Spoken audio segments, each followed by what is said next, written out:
बड़ी और अहम खबर आपको बताते हैं। आज यूपी जापान इन्वेस्टमेंट मीट होनी है और जापान के सीईओ से मिलेंगे मुख्यमंत्री योगी आदित्यनाथ। देखिए, निवेश और सेमीकंडक्टर पर चर्चा होने जा रही है। ये यूपी के लिए बहुत बड़ी कामयाबी है।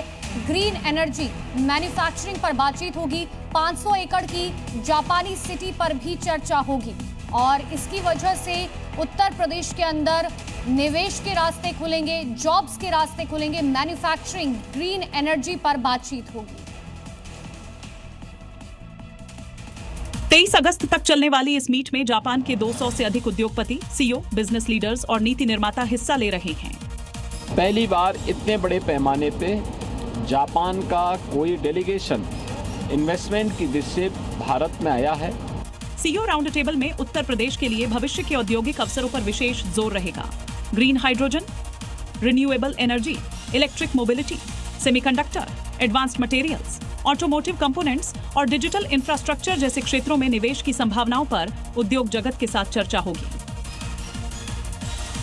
और सीएम योगी आदित्यनाथ के उत्तर प्रदेश को $1 ट्रिलियन की अर्थव्यवस्था बनाने के संकल्प की दिशा में आगे बढ़ रहे हैं। ऐसे में यह आयोजन विदेशी निवेश और वैश्विक औद्योगिक साझेदारी का एक महत्वपूर्ण कदम साबित हो सकता है। मिंडा कॉरपोरेशन यूपी में 2 महत्वपूर्ण परियोजनाएं विकसित कर रही हैं, जिसमें 1166 करोड़ का निवेश प्रस्तावित है, जिनसे करीब 6440 रोजगार सृजन की संभावना है। यूपी में औद्योगिक इकोसिस्टम को और विस्तार देने के लिए योगी सरकार ने यीडा को 500 एकड़ भूमि देने की योजना बनाई है। जापानी सिटी के माध्यम से बड़े उद्योगों के आसपास पूरी सप्लाई चेन विकसित करने की तैयारी है। यूपी जापान इन्वेस्टमेंट मीट में भविष्य की अर्थव्यवस्था से जुड़े क्षेत्रों को विशेष प्राथमिकता दी जाएगी। ग्रीन एनर्जी के तहत अक्षय ऊर्जा, क्लीन टेक्नोलॉजी और ग्रीन हाइड्रोजन में निवेश की संभावनाओं को जापानी कंपनियों के सामने रखा जाएगा। और इसके पहले मंगलवार को मुख्यमंत्री योगी आदित्यनाथ ने जापान के यामानाशी प्रीफेक्चर के गवर्नर कोटारो नागासाकी का स्वागत किया।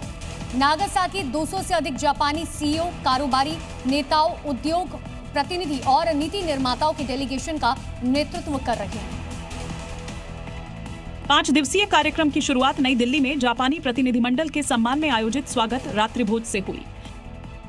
इस मौके पर जापानी डेलीगेशन का स्वागत करते हुए सीएम योगी ने जापान के निवेशकों को भरोसा दिलाया कि उत्तर प्रदेश में निवेश के लिए विश्व स्तरीय माहौल है। यहाँ का बुनियादी ढांचा, कुशल प्रतिभा और निवेश अनुकूल नीतियां जापानी कंपनियों को निवेश के लिए आकर्षित करेंगी। सीएम योगी की कोशिश उत्तर प्रदेश को $1 ट्रिलियन की अर्थव्यवस्था बनाने की है। और भले ही 2027 में यूपी में विधानसभा चुनाव है और बीजेपी जीत की रणनीति बनाने में अब से जुट गई है, लेकिन सीएम योगी का लक्ष्य सिर्फ चुनावी जीत नहीं, बल्कि यूपी को $1 ट्रिलियन वाली इकोनॉमी बनाने पर फोकस्ड है। सीएम योगी के इस सपने को उड़ान कोई और नहीं बल्कि जापान दे रहा है।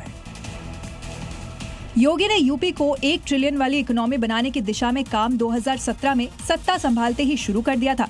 प्रदेश की साल दर साल बढ़ती जीडीपी में इसकी झलक भी दिखने लगी थी, जो अब बढ़कर 40 लाख करोड़ यानी आधे $1 ट्रिलियन तक पहुंच भी गया है। और अब इसी कड़ी में योगी लाने वाले हैं जापान से भारी भरकम निवेश, जिसके लिए किया जा रहा है यूपी जापान इन्वेस्टमेंट का मीट आयोजन। 18 से 23 अगस्त तक चलने वाली इस मीट में दिल्ली के साथ ही यूपी के कई शहरों में बैठकें होंगी,